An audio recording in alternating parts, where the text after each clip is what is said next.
আমাদের সবারই তো জীবনে একটা লক্ষ্য থাকে, আমরা যে ক্যারিয়ারটা করছি সেই ক্যারিয়ারের সামনে এগিয়ে যেতে, অন্যদের থেকে ভালো করতে, নিজের একটা গ্রহণযোগ্যতা বাড়াতে, নিজের ভ্যালু বাড়াতে। এই অনলাইন কোর্সগুলোকে আমি যেটা বলি যে এটার সবচেয়ে বড় যে বেনিফিট সেটা হচ্ছে ইট হ্যাজ ক্রিয়েটেড পারমিশনলেস এডুকেশন। যে আগে আপনাকে কোনো কিছু শিখতে হলে অমুক ইউনিভার্সিটির পারমিশন নেওয়া লাগতো, অমুক কোর্সে চান্স পেতে হতো, অমুক জায়গায় টাকা জমা দিয়ে আসতে হতো।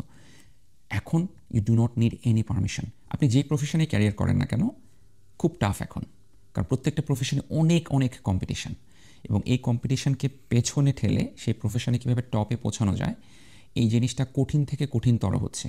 আমার এক ফ্রেন্ড সেদিন মজা করে আমাকে বলছিলেন যে এখন প্রত্যেকটা প্রফেশনেই কিন্তু অনেকটা জঙ্গলের মতো হয়ে গেছে, মানে জঙ্গলে যেরকম আপনার বন্য প্রাণী, হিংস্র প্রাণী একজন একজনের সাথে লড়াই করে যে কে সারভাইভ করবে, ঠিক সেরকম এখানেও সারভাইভাল ফর দ্য ফিটেস্ট হয়ে দাঁড়িয়েছে।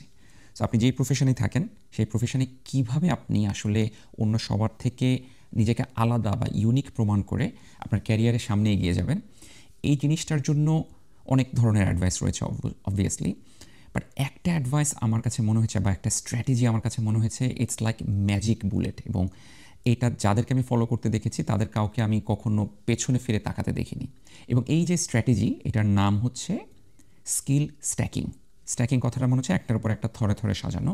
সো আপনি যদি আপনার অনেকগুলো স্কিল থাকে, সেই স্কিলগুলোকে যদি একটার উপর একটা লেয়ারিং করতে থাকেন, থরে থরে সাজাতে থাকেন, দ্যাটস কল্ড স্কিল স্ট্যাকিং। অনেকে আবার স্কিল লেয়ারিংও বলতে পারে। কীভাবে স্কিল স্ট্যাকিং আপনাকে অন্যদের থেকে আলাদা করবে সেটার কয়েকটা উদাহরণ দিয়ে একটু বুঝিয়ে বলার চেষ্টা করি। ধরুন আপনি একজন সদ্য পাশ করা MBBS গ্র্যাজুয়েট, আপনার ব্যাচে আরও 5,000 ডাক্তার একসাথে বেরিয়েছেন আপনারা পাশ করে। তাদের থেকে আপনি কীভাবে নিজেকে আলাদা হিসেবে প্রমাণ করবেন? আপনি ডিসাইড করলেন যে ঠিক আছে, আমার MBBS কোয়ালিফিকেশনের পাশাপাশি আমি আলট্রাসাউন্ড যেটা বা আলট্রাসোনোগ্রাফি যেটা বলে সেটার উপরে আমি একটা ট্রেনিং কমপ্লিট করলাম, ফাইন। সো এখন আপনি একটু মানে আপনার যে এই যে সার্কেল যেটা ছিল সেখান থেকে একটু আপনি আলাদা হয়ে আসছেন, but still it's not very unique. Then আপনি ডিসাইড করলেন যে আচ্ছা ঠিক আছে, এখানে আমি হচ্ছে ATLS, যেটা হচ্ছে আসলে ইমার্জেন্সি ডিপার্টমেন্টে যখন রোগীদেরকে নিয়ে যাওয়া হয় ইনজুরি বা ট্রমা নিয়ে, সেই সব রোগীদেরকে কীভাবে ম্যানেজ করতে হয় সেটার উপর একটা অ্যাডভান্সড ট্রেনিং। আপনি ডিসাইড করলেন যে আপনি ওই ট্রেনিংটা করবেন। এখন এটা কিন্তু আপনার ব্যাচে সবাই করবে না, so obviously you are differentiating yourself from others, very good. এখন আপনি ডিসাইড করলেন যে না, এটার সাথে আমি এটাও শিখতে চাই যে আসলে কীভাবে মেডিকেল রিসার্চ করতে হয়, কীভাবে একটা সায়েন্টিফিক পেপার পড়তে হয়, কীভাবে একটা রিসার্চ কন্ডাক্ট করতে হয়, পাবলিশ করতে হয়, ইথিক্যাল ক্লিয়ারেন্স নিতে হয়, কীভাবে ডেটা অ্যানালাইসিস করতে হয়, এই জিনিসগুলো আমি শিখতে চাই। অ্যান্ড নাও লুক, যত আপনি স্কিলগুলো একটার উপর একটা থরে থরে সাজাচ্ছেন, you are getting unique, you are going ahead of your cohort. এবং আপনি ইন দ্য ফিউচার আপনি ডিসাইড করলেন যে না, আমি অ্যাট দ্য সেম টাইম এটাও শিখতে চাই কীভাবে একটা হসপিটাল ম্যানেজ করতে হয়, কীভাবে একটা ক্লিনিক ম্যানেজ করতে হয়, অর্থাৎ আমি হসপিটাল ম্যানেজমেন্ট বা ওভারঅল ম্যানেজমেন্টের উপরে একটা ট্রেনিং করতে চাই। ওই যে যখন আপনার ওই স্কিলটাও আপনার ব্যাগে অ্যাড হলো না, ইট মেক্স ইউ ইউনিক। এবং ওই যে ইউনিকনেসটার কারণে আপনি কিন্তু আপনার অন্যান্য যারা কম্পিটিটর ছিল, অন্যান্য আপনার কোহোর্টে যাদের থেকে আপনি ওই ক্যারিয়ারে কম্পিট করে এগিয়ে যাওয়ার চেষ্টা করছেন, তাদের থেকে কিন্তু আপনি অনেক দূর এগিয়ে যাবেন। সো এটা তো গেলো ডাক্তারদের কথা। এখন আরেকটা উদাহরণে আসি। ফর এক্সাম্পল, আপনি বিজনেস অর্থাৎ BBA পড়াশোনা করছেন, অ্যান্ড ভেরি গুড, এবং আপনি হয়তো এন্টারপ্রেনার হওয়া ট্রাই করছেন অথবা মার্কেটিংয়ের যে কোনো একটা জব করার চেষ্টা করছেন। সো এগুলোতে যেটা হয় কি যে আপনার মতো এরকম হয়তো লাখ মানুষ একই টপিকে পড়ছে। সো সেটার জন্য আপনি সাথে হয়তো ডিজিটাল মার্কেটিং শিখলেন, ভেরি গুড, হয়তো কারেন্ট ওয়ার্ল্ড এটা খুব ইম্পর্টেন্ট। সাথে হয়তো আপনি চিন্তা করলেন যে না, আমি নেটওয়ার্কিং স্কিলটাকে বিল্ড করবো, অ্যাগেন ভেরি গুড, আপনি আপনার স্কিলের যে ব্যাগ সেখানে বিভিন্ন স্কিল ঢোকাচ্ছেন। হাউএভার, আপনি যদি সেটার সাথে ডিসাইড করেন যে না, আমি সাইকোলজি, বিশেষ করে বিহেভিয়ারাল যে সাইকোলজি, মানুষজনের বিহেভিয়ার কীভাবে কাজ করে, এইটা নিয়ে আমি অনেক পড়াশোনা করতে চাই, এবং যেহেতু মার্কেটিং বা বিজনেসের অনেক কিছুই আসলে আমাদের হিউম্যান সাইকোলজির সাথে ইনভলভ, সো আপনি সাইকোলজি নিয়ে এমন কিছু পড়াশোনা শুরু করলেন, এবং যখন ওই দুটো স্কিলকে আপনি মার্চ করলেন, then it becomes very unique. On top of that আপনি হয়তো in the long run decide করতে পারেন যে না, আমি বিহেভিয়ারাল ইকোনমিক্স, অর্থাৎ ইকোনমিক্সের যে পার্টটা মানুষজনের বিহেভিয়ার নিয়ে ডিল করে, সেইটার স্কিলটা বিল্ড করতে চাই এবং সেখানে অনেক কিছু শিখতে চাই। যারা আপনার সাথে পাশ করে একসাথে বের হচ্ছে, তাদের থেকে কিন্তু এই স্কিলগুলো আপনি একটার সাথে একটা স্ট্যাক করার কারণে you are becoming unique in next 5 to 10 years। কেউ আপনার কাছে ধারে দাঁড়াতে পারবে না because of your unique combination. এবং জিনিসটা আসলে অন্যদেরকে পেছনে ফেলা জিনিসটাকে অনেকটা মনে হচ্ছে it's like a race.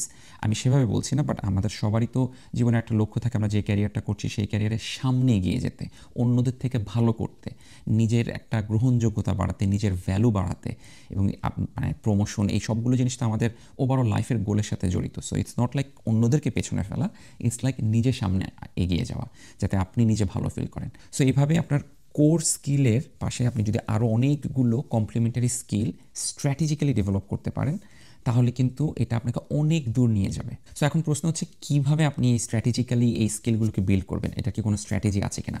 Yes, first strategy যেটা আমি মনে করি এটা হচ্ছে টি শেপ অ্যাপ্রোচ ফলো করা।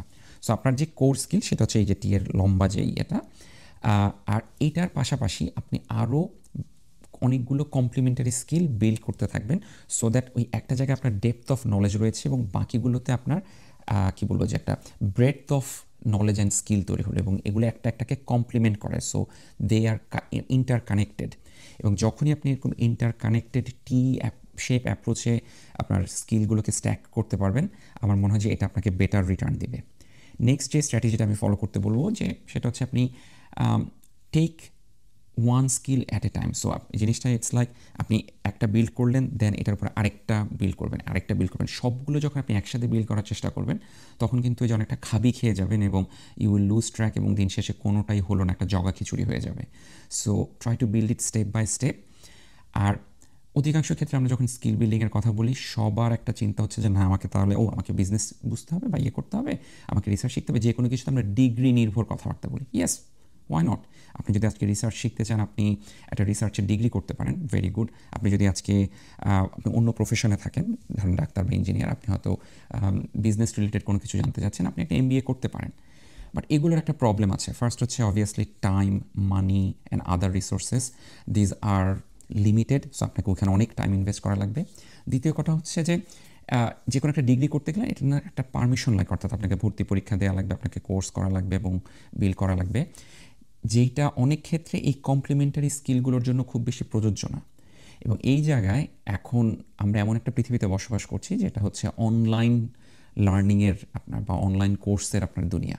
এবং এই অনলাইন কোর্সগুলোকে আমি যেটা বলি যে এটার সবচেয়ে বড় যে বেনিফিট সেটা হচ্ছে ইট হ্যাজ ক্রিয়েটেড পারমিশনলেস এডুকেশন। ওই যে বললাম যে আগে আপনাকে কোনো কিছু শিখতে হলে অমুক ইউনিভার্সিটির পারমিশন নেওয়া লাগতো, অমুক কোর্সে চান্স পেতে হতো, অমুক জায়গায় টাকা জমা দিয়ে আসতে হতো। এখন you do not need any permission. If you are interested, you go online, you go to YouTube or you sign up for a online course, আপনি সেখানে খুব সুন্দর করে নতুন জিনিস শিখতে পারবেন।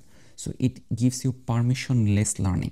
এবং অবভিয়াসলি আপনি যখন লার্ন করতে যাবেন ইউ উইল রিয়েলাইজ যে না, প্রবাবলি এটা আমার সাথে আসলে ব্যাটে বলে ম্যাচ করছে না, so I will skip that and I will go to the next one. কিন্তু একটা ডিগ্রিতে এনরোল করলে সেটা কিন্তু ট্রিকি হয়ে দাঁড়ায়। So please take the opportunity of online courses for your skill building. Skill stacking করার জন্য নেক্সট যে স্ট্র্যাটেজিটা আপনার ফলো করা দরকার সেটা হচ্ছে collaboration and learn from others. So আপনাকে একটা ইফেক্টিভ কোলাবোরেশন মানে হচ্ছে আপনি এমন একজনের সাথে নেটওয়ার্কিং করছেন বা কোলাবোরেশন করছেন যার থেকে আপনি কিছু গেইন করতে পারবেন, কিছু শিখতে পারবেন, এবং সেটা যদি আপনি স্ট্র্যাটেজিক্যালি কাজে লাগাতে পারেন তাহলে অন্যদের থেকে আসলে অনেক কিছু শেখা সম্ভব। এবং if you are nice, if you are around nice people, আপনি দেখবেন তারা কিন্তু বাই ডিফল্ট অন্যদেরকে প্রমোট করার চেষ্টা করে। এবং আপনি কি একটা টক্সিক এনভায়রনমেন্টে আছেন নাকি একটা ফ্লারিশিং এনভায়রনমেন্টে আছেন, এটা বোঝার উপায় হচ্ছে আপনি যে এনভায়রনমেন্টে কাজ করছেন সেখানকার মানুষ যদি কাউকে কোনো কিছু না শেখাতে চায়, সব কিছু নিজের মধ্যে কুক্ষিগত করে রাখতে চায়, that's a toxic environment. But you need to find a flourishing environment যেখানে সবাই গ্রো করছে, সবাই সবাইকে হেল্প করছে গ্রো করতে, এবং সেখানে দেখবেন যে একজন কিন্তু আরেকজনকে অনেক কিছু শেখানোর চেষ্টা করে। And if you find those opportunities please take them. So আজকে ভিডিওর একদম শেষ পর্যায়ে চলে এসেছি। যাওয়ার আগে একটা কথা বলতে চাই, সেটা হচ্ছে গত 3 বছর ধরে রিসার্চ স্কিল একাডেমি নামে আমার একটা রিসার্চ ট্রেনিং প্রোগ্রাম ছিল, যেখানে 10 সপ্তাহ ধরে আমি মানুষজনকে কীভাবে রিসার্চ শিখতে হয়, করতে হয়, রিসার্চের বিভিন্ন ডিটেলস জিনিসপত্র শেখানোর চেষ্টা করেছি। গত 6 মাস ধরে এই কোর্সটা বন্ধ রয়েছে, কারণ গত 6 মাস আমি এবং আমার টিম আমরা এই পুরো কোর্সটাকে ঢেলে সাজানোর চেষ্টা করছি। সো হোপফুলি জানুয়ারির একদম শুরুতে we will try to launch that course again. এবং if you are interested in learning research please, আমি আমার পেজে এবং আমার ইউটিউবে আপনাদেরকে ইনফর্ম করব। হ্যাভ এ লুক, যদি আপনি ইন্টারেস্ট ফিল করেন, যদি মনে করেন যে এটা আপনাকে কোনোভাবে সাহায্য করবে, you are most welcome to attend that. So আজকে এই বলে শেষ করছি। সবাই ভালো থাকবেন। আসসালামু আলাইকুম।